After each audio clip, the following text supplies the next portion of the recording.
술자리에 감춰진 비밀을 찾아라 예산 추적 프로젝트 빅벙커에 오신 여러분 환영합니다. 반갑습니다. 반갑습니다. 수장님 어떻게 지내셨어요? 네, 뭐 저도 나름대로 바쁘게 지냈습니다. 아, 나름 바쁘게. 사회자님이 5월이라 바쁘셨을 것 같아요. 아, 예. 가정의 달이라서요. 식구들하고 네. 많이 바빴습니다. 예. 자, 오늘 또 오랜만입니다. 예, 부산 참여연대 사무처장 맡고 있는 양미숙입니다. 네, 이제 반갑습니다. 거의 뭐 시청자분들이 외웠습니다. 이제. 반갑습니다. 그래도 아직 이름을 많이 헷갈려 하십니다. 새 얼굴입니다. 오늘 가장 중요한 역할을 해주실 분이신데요. 문화예술 분야에서 기획과 그리고 정책 연구를 하고 있는 이승이라고 합니다. 반갑습니다. 오늘 이렇게 인자한 표정을 짓고는 계십니다만 활약을 해주셔야 됩니다. 네. 빅벙커에 처음 나오셨잖아요. 네. 방송은 보셨죠? 이게 보통 시사 프로그램이 토론을 하다 보면 좀 지루한 논쟁이 될 때도 네네네. 있는데 여기는 아주 구체적인 팩트를 가지고 네. 특히 진행을 굉장히 생동감 있게 해서 재밌게 봤습니다. 특히 진행 그 부분이 굉장히 참 와닿습니다. 근데 사실 저희는 써준 대로 합니다. 그리고 또 한 가지 잘된 것은 제 공이요. 잘못된 것은 시킨 대로 하겠습니다. 오늘 이렇게 네 분과 함께 자리하도록 하겠습니다. 정말 관심도 많으시고 연구도 많이 해오신 분들이기 때문에 오늘도 날카로운 말씀들 기대해 보고요. 자, 네 분의 예산감시위원들과 꼼꼼하게 오늘 파헤쳐볼 오늘의 예산을 공개하겠습니다. 보여주세요.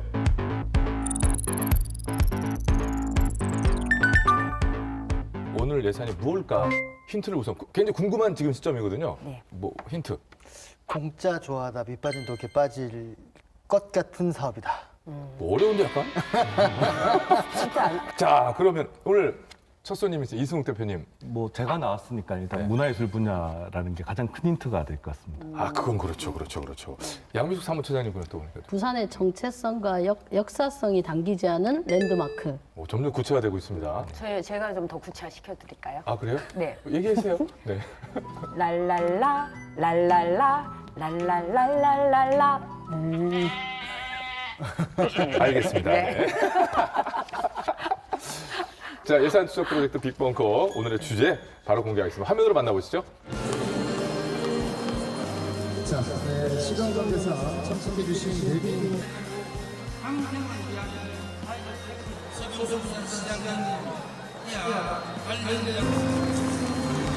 박수 부탁드립니다. 좋은 소식 전해드릴 수 있게 돼서 대단히 기쁘게 생각합니다.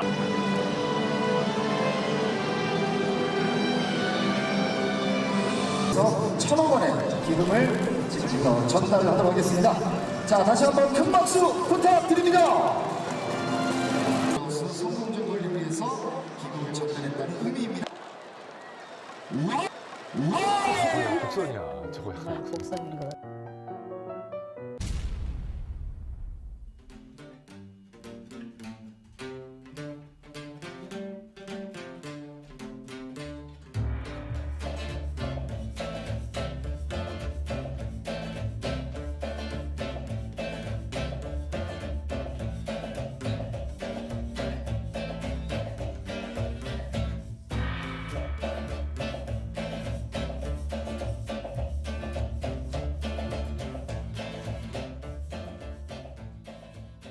네, 오늘의 예산은 바로 오페라 하우스입니다. 저도 부산에 오페라 하우스가 생긴다는 얘기를 들었는데 벌써 이게 1, 2년 전 나온 얘기가 아니라 네.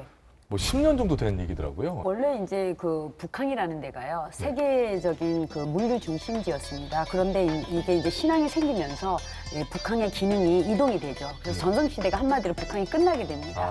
그러면서 슬로마가 되니까 2004년에 정부합동 부산 지역혁신 발전 5개년 계획 토론회에서 그렇다면 이 물류 중심이 아닌 어떤 해양 관광 중심으로 개발을 하자 이런 예. 말이 나왔습니다. 그래서 이후에 2007년도에 그 당시에 부산발전연구원에서 용역한 결과 이곳에는 전문 공연 시설이 부족하니 부산이 이런 것들을 만들어야겠다라는 결과가 나왔어요. 근데 결정적인 거는 2008년에 롯데그룹이 오페라 하우스 건립에 1,000억 원을 기부하겠다라는 게 결정적으로 이 사업을 시작하게 된 계기가 됩니다. 그게 컸군요, 그죠? 네.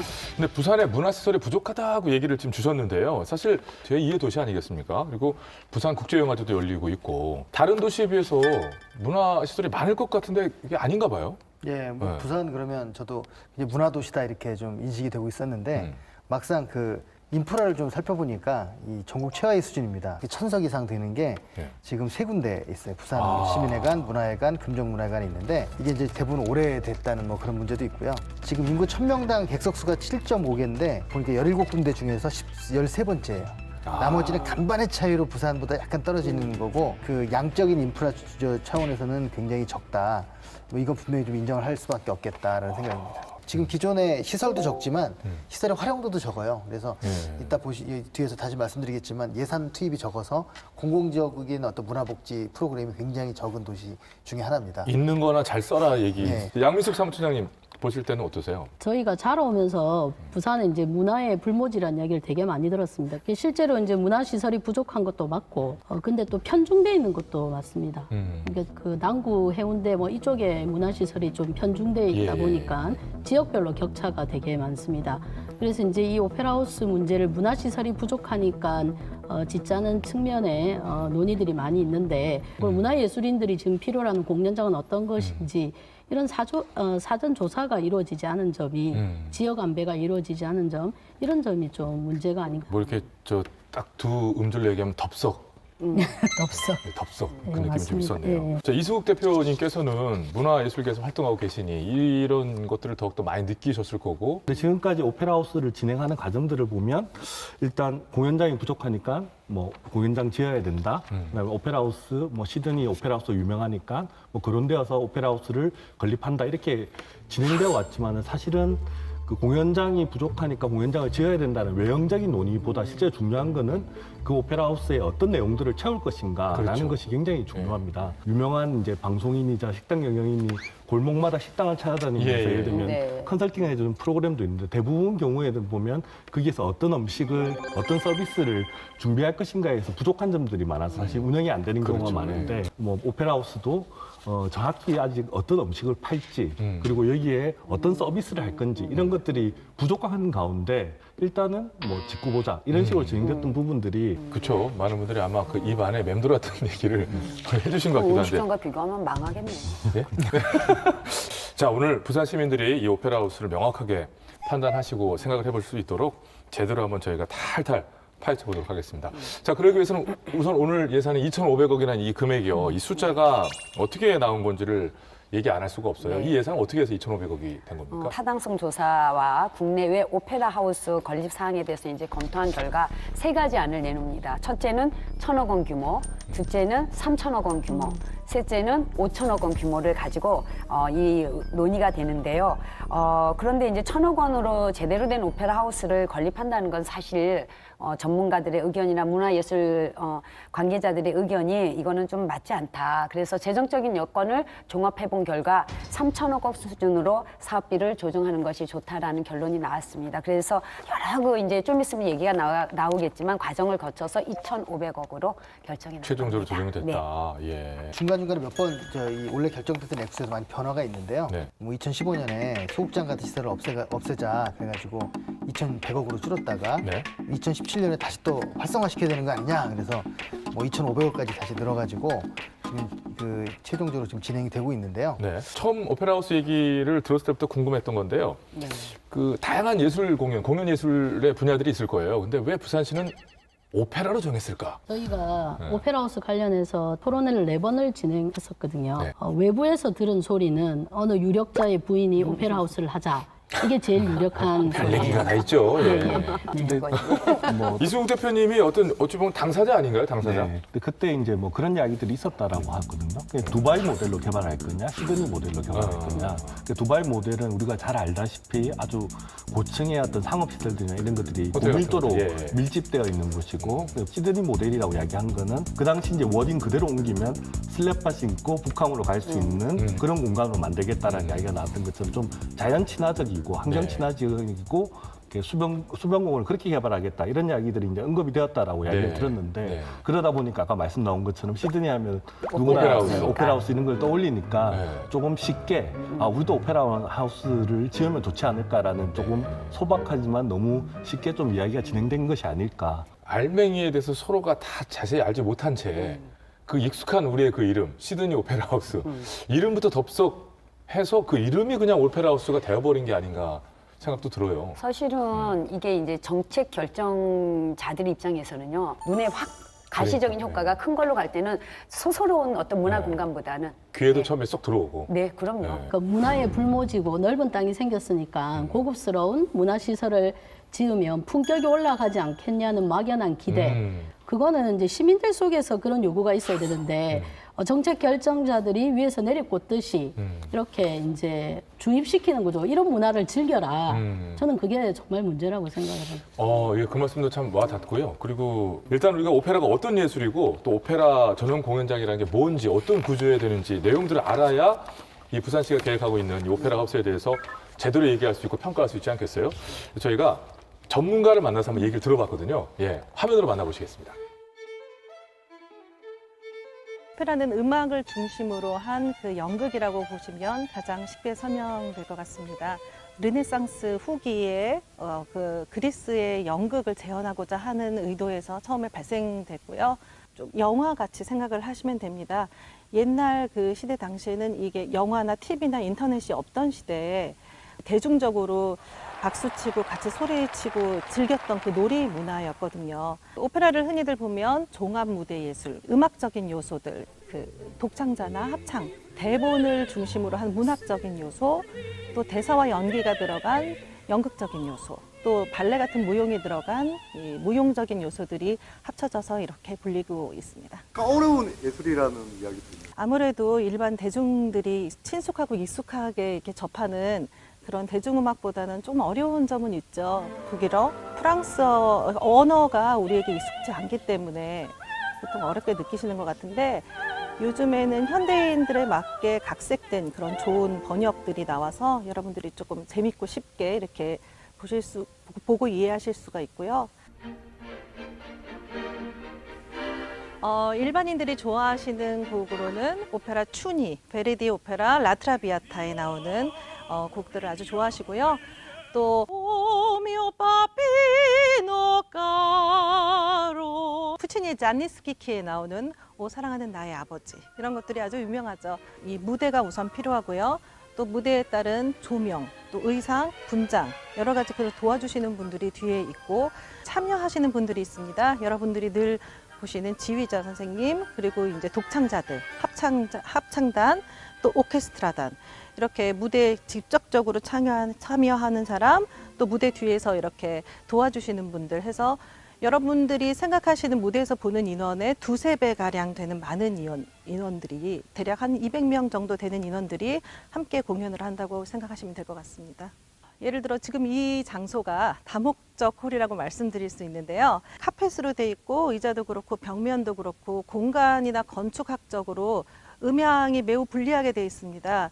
이러한 홀에서는 연주하는 사람들의 입장으로서는 마이크 없이 육성으로 공명으로 전달을 하기 때문에 무리하게 되고 이 듣는 관객 입장에서도 꽤 이렇게 아름답게 들리지만은 않습니다. 이 연출가의 입장에서도 이런 홀에서는 많은 공간과 또 장비들이 부족하게 됩니다. 솔직히 오페라에 필요한 공간들이 꽤 많은데요. 막이나 무대가 전환될 때마다 그 다음 씬에 새로운 무대가 짠 하고 나타나야 됩니다. 그러면 그 무대들이 갑자기 짧은 시간 안에 전환되기가 힘들죠. 그러면 무대 뒷공간에 미리 세팅되어 있는 그 배경이 아니면 이 천장에 매달려 있거나 이 바닥이 갈라지면서 이 밑에 있는 것들이 회전식 무대로 해서 내려오거나 올라오거나 회전해서 이렇게 새로 세팅되는데 그러한 점들이 이제 뮤지컬이나 오페라나 발레 같은 큰 그 규모의 공연들에서는 다목적 홀에서는 이루어질 수가 없죠.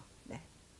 네, 저도 오늘 새로 아는 사실이 많네요. 사석에서 아까 우리 이승욱 대표님에게 좀 고급진 뮤지컬이 그냥 오페라 아닙니까? 이렇게 물어봤다가 제가 약간 망친다 했거든요.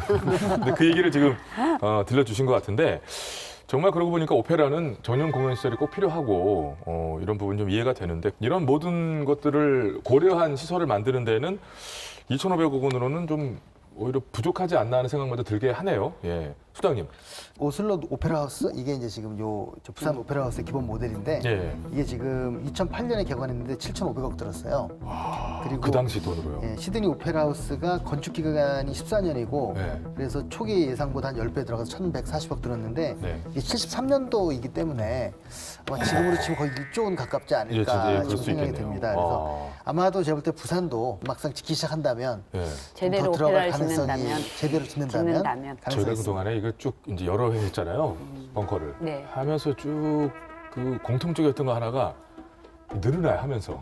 사실 이 예산은 늘어날 것 같긴 한데 근데 지금은 늘어나는 것이 긍정적인 것으로 되어 있는 잠깐 대화입니다. 지금 이 대화는. 네.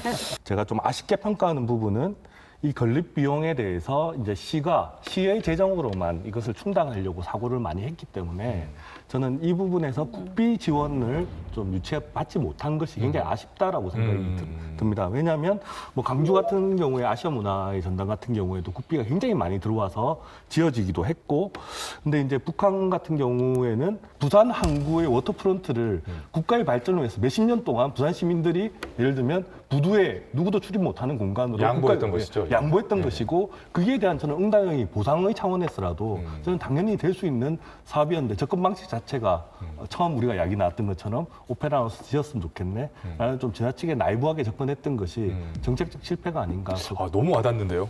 이 오페라 하우스를 추진할 때 부산시가 전에 국비로 하려고 했습니다. 별 생각 무개념적으로 했는지가 나타나는 게 이 오페라 하우스의 경우인데 네.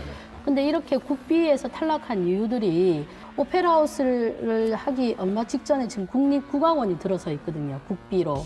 그다음에 지금 국제 아트 센터도 또 국비로 지으려고 하거든요. 근데 부산에 이렇게 세 개의 큰 극장들, 공연 시설을 부산 지역에만 해주기는 힘든다는 거죠. 정부도 그렇고 국회에서도 그렇고.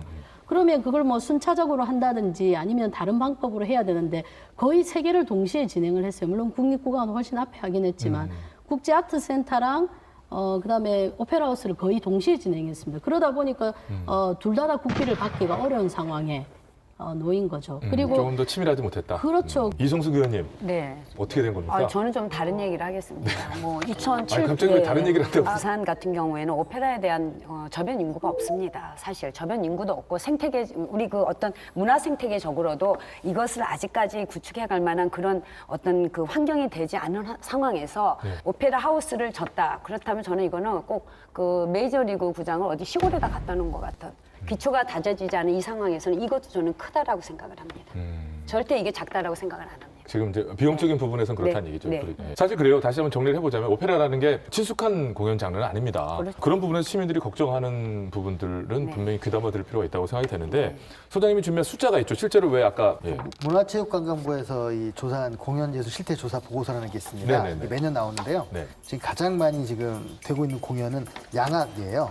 양악이 이제 1,000회 정도 있는데 이제 그 회당 한 270명 정도 지금 참여하는 걸로 돼 있는데 그 오페라는 31회 정도 아주 지금 매우 적은 숫자이고 오히려 뮤지컬은 380회니까 그 23만 명이 이제 사용을 해서 600명 정도 그 참여를 하고 있어서 이런 것들을 보면 이제 시민들이 현재 어떤 문화를 좀 향유하고 있는가 이런 걸 좀 볼 수가 있는데요.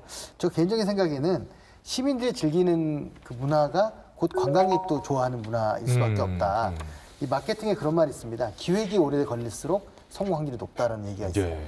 그러니까 그냥 즉흥적으로 좀 결정된 듯한 느낌이 있는데 이런 것이 지금 사업이 좀 엉뚱한 쪽으로 가는다고 비판을 받는 이유가 되는 것 같습니다. 네, 너무 와닿는 말씀입니다. 물론 뭐 기획이 오래 걸렸더니 뭐 트렌드가 바뀌었던 경우도 있긴 있는데요.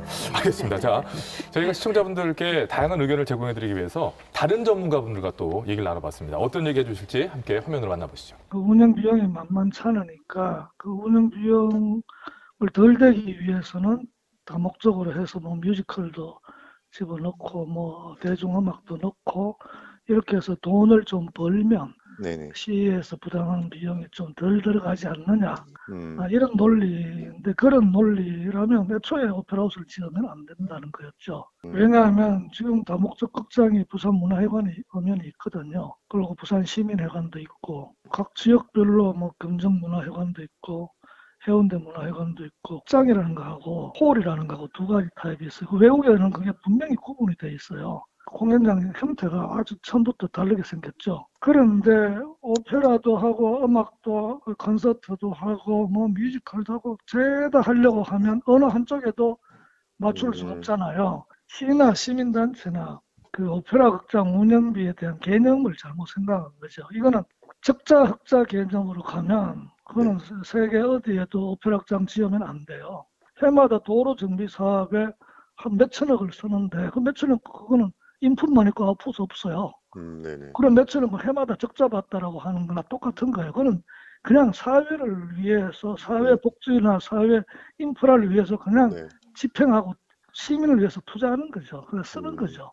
그러니까 외국에서는 순수 음악도 그렇게 봐요. 문제는 간단해요. 비용이 걱정되면 부산시는 절대로 공연장 지으면 안 돼요. 부산의 젊은 어린 학생들이나 이 젊은 계층 사람들이 오페라다운 걸 한번 제대로 볼 기회가 없는 거예요. 그걸 못 보고 성인이 되는 거하고 보고 성인이 되는 건 달라요. 이걸 고사시키면 그러면 시민들이 향유 기회도 없어지잖아요. 향유 기회 없어지면 그거는 이제 문화적으로 무식한 놈들, 촌놈 되는 거죠. 네, 잘 봤습니다. 제가 귀가 얇아서 그런지 또 얘기 들으니까 또 맞는 것 같은 얘기 드는데요. 그러니까 사실 오페라라고 하는 것은 뭐 기초 음악 교육의 연장선에 있고 외국 같은 경우에는 뭐 이것으로 인해서 파생되는 어떤 거 뭐랄까요? 문화 전반에 대한 투자 이렇게 보기 때문에 뭐 돈 안 따진다. 문화시설에 하지 말자는 게 아니고 많은 시민들이 공감대가 형성되는 문화시설, 또 공연장의 수입도 생각하고 많은 사람들이 오게 하려면 학교에서부터 이런 교육을 저는 해야 된다고 생각하거든요.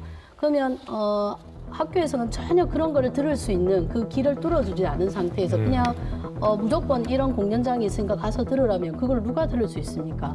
그리고 또 저희 기초예술 분야에 대한 부산 지역의 대학이 많이 폐과가 됐습니다. 오페라를 생각한다면 그런 과들이 폐과가 되면 안 되었는데 그 폐과가 될 때 사실 오페라하우스를 반대하는 분들은 가서 폐과가 되는 걸 막았어요. 근데 오페라하우스를 찬성하는 문화예술인들은 제가 각종 기초예술 분야의 과가 폐과될 때 뵌 적이 별로 없었거든요. 참, 예. 이것도 그럼 그거 약간 식기 문제인가요? 식기? 밥그릇. 네. 자, 그러면 이승욱 대표님 어떻게 생각하십니까? 그동안 너무 많은 개념적 혼란들이 있어서 제 나름대로 두 가지 측면을 좀 정리하고 싶은데 일단 건축적인 측면과 기술적인 측면에서 오페라 전용 극장이란 말이 마치 오페라만 하고 다른 것은 못하는 것처럼 인식이 되는 경향이 있는데 절대로 그렇지 않습니다. 오페라를 할 수 있는 공간입니다. 그렇죠. 그러니까 오페라가 수용 가능하다라고 한다면 모든 장르가 다 수용 가능하다라고 이해를 하면 됩니다. 그래서 전용 극장을 지으면 다른 공연을 하지 못한다라는 오해는 하지 않았으면 좋겠고요. 두 번째는 이제 운영적 측면입니다. 그 공연 기관들 다 오페라를 활용한다라고 한다면 서구의 유수의 극장인 그러듯이 운영 예산이 2천억, 3천억을 넘어가는 사례들도 많이 생길 것입니다. 그래서 그런 측면을 고려할 때는 오페라 전용 극장이라는 것을 운영적 측면에서 딱 오페라만 해야 된다라고 접근하는 것은 바람직하지도 않고 현실적이지도 않다라고 생각합니다. 알겠습니다. 예. 이거는 제작 자체는 아예 생각을 안 하고 있는 걸로 알고 있습니다. 지금. 현 단계에서는 그런 것으로 이렇게 정리를 앞으로도요. 하죠. 예. 그런 변화가 있을 수 있겠죠. 자, 절대 못합니다, 제작. 지금 건축이 그래 되고 있기 때문에 예. 설계가 그래 됐기 때문에 제작할 수 있는 공간은 없다고 저도 알고 있어요. 이전에 이제 우리 이승욱 대표님이 저희 이제 초창기 이 오페라하우스 반대하는 토론에 나오셔서 뭐라고 하셨냐면 오히려 건설 비용을 1,000억을 받지 말고 운영 비용을 롯데로부터 받아라. 이런 저는 그 제안이 되게 좀 솔깃했었거든요. 예. 건설 비용은 한 번만 들어가면 되지만 운영 비용은 이제 지속적으로 이 극장이 존속하는 한 지속적으로 들어가야 되는데 2,500억 원을 훨씬 더 상회하게 되는 거죠. 가까운 대구에 오페라하우스 실제 있어요. 되게 단순한 논리로 부산 시민의 입장에서 대구는 하는데 우린 왜 안 되노? 뭐 이렇게 생각할 수 있잖아요. 대구는 일단 대구는 지금- 대구? 예. 부산은 안 되고. 대구는 되고. 부산은 안 되고. 부산은 안 되고. 사실 삼성물산 이제 그 대구 공장 부지 일부에 아파트를 이제 삼성그룹이 짓겠다고 해서 어떤 조건부로 인해서 제일모직 자리에 사업비 440억 원을 내고서 기부 체납을 하게 됩니다. 그런데 이제 우리하고 다른 점이 있다면은 부산시는 롯데그룹이 2,500억을 다 내는 게 아닙니다. 네. 기부 찬합해 주는 것도 아니고요. 네. 단지 1,000억 원만 내기 때문에 네. 일단 짓는 과정에서부터 우리의 돈이 투여가 된다라는 것이 아주 다른 점이죠. 시의회적인 차원에서도 굉장히 걱정 막 되시는 거죠? 저는 지금 이걸 보면은요, 돈밖에 생각이 안 납니다. 문화 중요해요. 하지만 우리 이런 거 있잖아요. 결혼이 사랑만으로 살 수는 없잖아요. 예, 결과론적으로는 수반되지 않으면은 네. 그 결혼도 어렵게 될 때가 많습니다. 그렇기 때문에 저는 이 돈을 생각 안 할 수가 없습니다. 알겠습니다. 예, 진짜 되게 와닿았어요.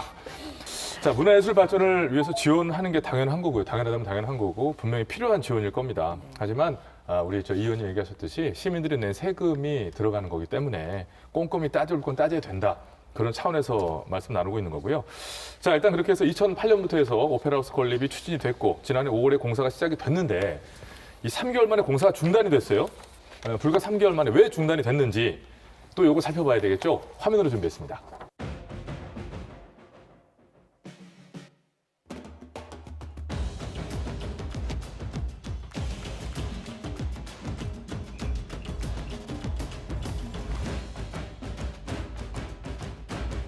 부산시가 북항 오페라하우스 건립을 재검토하겠다고 밝히자 음악인들이 반발하고 나섰습니다.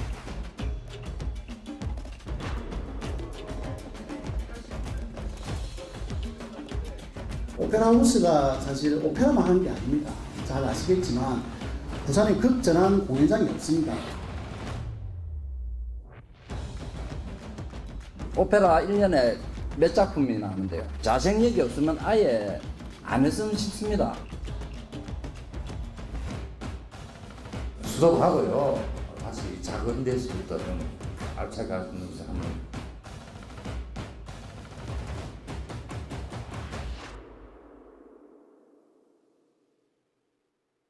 오페라 하우스에 관련된 기자회견을 갖는 것을 매우 감개무량하게 생각합니다.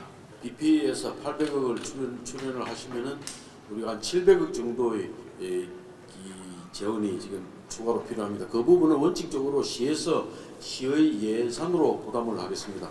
다만 보다 더 많은 시민과 문화예술인 또 기업인들의 어떤 참여를 만들어 나가기 위해서는 그것을 그냥 시에서 일방적으로 이 시의 예산을 투입하는 것보다는 이런 여러 가지 참여할 수 있는 그런 프로그램을 만들어는 방법은 어떨까 하는 부분까지도 지금 검토하고.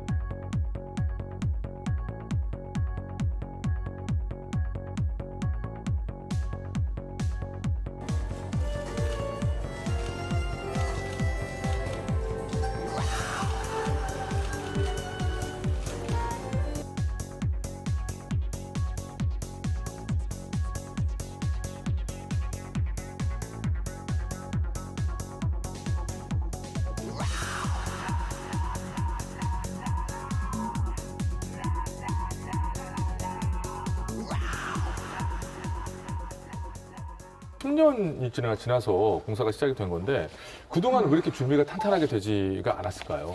그 부산 참여연대도 이렇게 잘했어야 되는 거 아닙니까?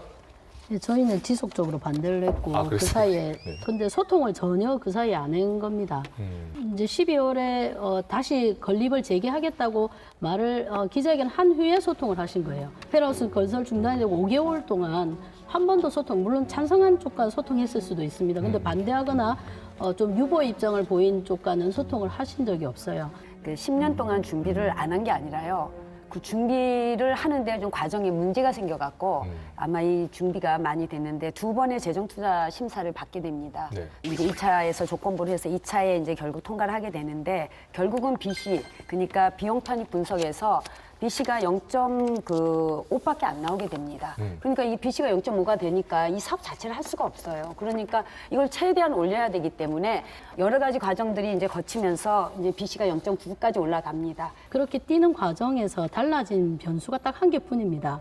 시민들이 오페라를 볼 때 비용을 얼마 정도 낼 수 있는 금액이 올라갔어요. 그것 때문에 BC 분석이 0.4가 올라간 겁니다. 네. 근데 이걸로 BC 분석이 부과됐기 때문에 이 사업을 추진해도 된다라는 이런 말도 안 되는 용역 결과가 나온 거죠, 부발련에. 10년 동안에 이 일만 어떻게 보면 한 거예요. 그러니까 결과론적으로는 시민과의 소통 부분, 여러 가지 문화 어떤 이런 것들을 적절히 해결하기 위한 그런 부분이 더 앞서지 못한 이유가 일단은 이 재정에 대한 거. 재정 부분을 뭐랄까 통과되게 하는 그 시간을 소모한 네. 채 이렇게 소통이 그래, 없이 예. 준비가 없이 알겠습니다. 뭐 이렇게 그런 내용일 것처럼 뭐 예상은 됐어요. 공사 시작했잖아요. 근데 이런 식으로 가다 실제로 그냥 중단되고 아예 이렇게 끝나버리는 경우도 있나요? 어떻게 있어요? 예, 있죠. 아, 있어요? 이걸 매몰 비용이라고 하는데요. 우리가 새만금 이런 것도 보면 분명히 아니라는 생각을 다들 하지만 들어간 돈이 얼마인데 해가지고 계속 진행되는 거거든요. 네. 그래서 대부분의 사업들이 첫 쌈만 뜨면 간다 이런 게 있는 건데 손절매하지 못하고. 노들섬 오페라 하우스가 대표적인데요. 그 돈 꽤 쓴 걸로 제가 알고 있는데요. 6,700억 예상했는데 네. 이미 553억을 작년까지 썼는데 일단 이제 중단되고 지금 다른 방향을 찾아보자 지금 이렇게 되어 있는 상태고요. 지금 부산 오페라 하우스 같은 경우는 공모비로 6억 원, 예. 설계비 46억 원 등등 해서 143억을 썼거든요. 아, 이미요? 네, 많이 쓰긴 했지만 저 노들섬 오페라 하우스에 비하면 아직은 매우 적은 액수이기 때문에 만약에 이 사업이 방향이 바뀌어야 된다는 어떤 또 그렇게 명확하다면 제가 볼 때는 지금이라도 이제 멈추는 것도 뭐 이렇게 전혀 이상한 건 가능은 아니다. 하다라는 네, 말씀입니다. 그렇습니다. 가능은 하다. 가능은 하다에서 멈추도록 하겠습니다. 자, 공사 중단을 한 이유가 미흡한 의견 수렴. 지금 뭐 쭉 해주신 네, 얘기들입니다만 특정 계층을 위한 시설이 아니냐라는 그런 비판들, 사업비 부분은 뭐 여전히 문제가 되는 것 같고요. 이런 세 가지로 이제 크게 나눠볼 수 있을 텐데, 이게 근데 해결이 됐으니까 공사가 재개됐을 거 아니에요. 문제는 뭐냐면 말로만 하면 무슨 의미가 있습니까? 그리고요. 근데 운영협의체가 다 찬성하는 분들 중심으로 이루어졌어요. 아, 그리고 그래요? 예, 반대하는 사람들은 섭외를 했는데 그분들은 다 안 들어가신댔어요. 그래서 좀 놓치고 간 부분이 있어요. 소관 상임위에서 적절하게 대처를 좀 못하셨던 것 같습니다. 기초가 지금 법률 위반 속에서 진행됐을 가능성이 많습니다. 혹시 이 얘기가 답답의 끝판왕인가요? 그 얘기가 답답함의 끝판왕이 될 수가 있습니다. 아, 그래요? 그래서 3개월 동안에 이 조항에 대해서 공유 재산에 대한 법이 위반됐다라는 것을 왜 확인을 안 했습니까? 비용을 책정한다든지 하는 식으로 상업극장과 다를 바 없는 운영을 하고 있어서 문제점이 지적이 되고요.